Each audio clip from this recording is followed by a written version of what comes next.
Think about this for a second. Your phone lasts a day or two on a single charge. Now, your Apple Watch, same story. 1, maybe 2 days. Samsung and Google, just a little better, but still short. But here's the twist. Watches from Garmin, Amazfit, Fitbit, or even OnePlus can last not hours, not days, but weeks without touching a charger. How is that even possible? Why can the biggest tech companies on the planet only squeeze out about 36 hours, while others stretch to 20 or even 40 days? Today, we're breaking it down. The design decisions, the hardware, the software, and the trade-offs that explain why premium smartwatches die so quickly, and why endurance watches keep going. At its core, the smartwatch market splits into two categories. On one side, you've got premium, feature-packed smartwatches, the Apple Watch Series 11, the Samsung Galaxy Watch 8, and Google's Pixel Watch 4.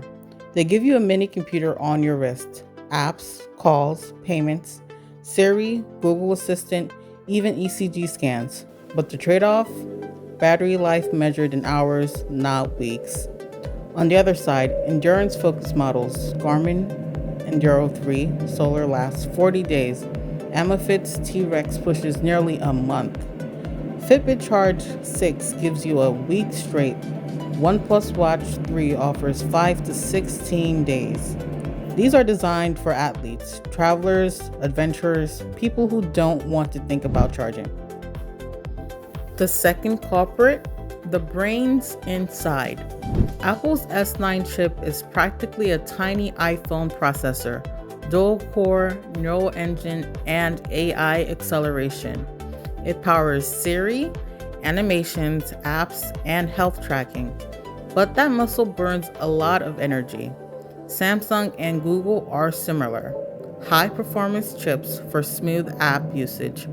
Endurance watches, though, cheat the system. Many use dual-chip architectures. A low-power chip runs background tasks like heart rate checks and the clock. A second, stronger chip only wakes up when you need maps, GPS, or heavy-duty apps. Take the OnePlus Watch 3, Snapdragon W5 for apps, a BES 2800 microcontroller for background. Result, 5 days of full use, and 16 in power-saving mode. Now, let's talk software. Apple's Watch OS, Samsung's Wear OS, Google's Pixel Watch OS. These are full operating systems. They run multitasking, app stores, music, notifications, payments, all syncing constantly with your phone. That's convenient, but it's also energy hungry. Garmin's OS, Zepp OS from Amazfit. These are stripped down, purpose-built systems. They don't try to be a mini smartphone. Instead, they're optimized for efficiency, fitness, and outdoor tracking. That's why an Amazfit can push past 20 days, while the Apple caps out under 2. Sensors are another piece of the puzzle. Amazon and Samsung give you ECG, SPO, heart rate, GPS, skin temperature, sleep tracking, all running continuously. But these sensors, especially the SPO and the GPS, are notorious battery hogs. To put that in perspective, 1 second heart rate tracking can cut battery life by up to 30%. GPS can burn 5 to 15% battery per hour.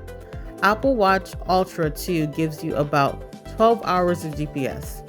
Compare that with the Garmin Enduro 2, 150 hours. That's the difference in priorities. Battery capacity also matters. Apple Watch Series 9, 308 megaamps. Pixel Watch 2, 306 megaamps. Samsung Galaxy Watch 6, 425 megaamps. Garmin Fenix 7X, 600 megaamps. And Amazon Fit T-Rex 3, 700 megaamps. Endurance watches don't care about being slim or slick. They're big, rugged, and heavy. But inside that size is space for a massive battery and even solar panels. Premium brands, by contrast, focus on comfort, slimness, and style. A thicker Apple Watch with a giant battery would solve the problem, but it wouldn't sell. And then there's you, the user. Apple assumes you'll charge nightly, just like your iPhone. Daily charging is baked into the ecosystem. Garmin assumes you're an athlete, a hiker, a soldier even. You might be in the wilderness for weeks. Charging daily isn't an option. So Apple leans into features while Garmin leans into longevity. Both are right, depending on who you are.